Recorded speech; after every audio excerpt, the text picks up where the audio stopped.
Hey, hey, hey. Hey, man, let me show you this right here, man. If you got a golf cart and you got a battery problem, let me show you what to do when you put it on charge, all right? What you want to do is you want to take your voltmeter, put it on volts DC, be with a straight line, and you want to test each battery individually. You can see there on charge, while it's charging, we got 867. Here we're doing the same thing here. Here we have 855. And stay tuned to the end, man. I'll tell you why we're doing this for. 854. 856. And we're coming over here. Like I said, we're just doing each battery individual. You can see there.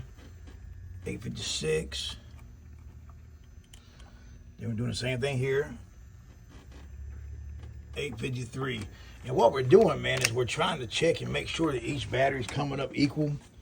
That way you don't have a problem with one battery that shows it shows 12 volts or 10 volts, and you got one that's dropping out under a load. Because normally if you got some and it shows 6 here, say this shows 8, this shows 10, this is gonna be a bad one, man. It's shorter, so it's taking a charge faster. That's just another way, man, if you're having a battery problem, how to test it.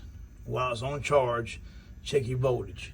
If all the voltage is coming up equal like this is, then you know that it's not a problem yet. But then that's when you drive it, and then you test it while you drive it, and you watch another video. But all right, man, y'all stay tuned, man. I'll post some more. Appreciate everybody watching. Hey, hey, hey.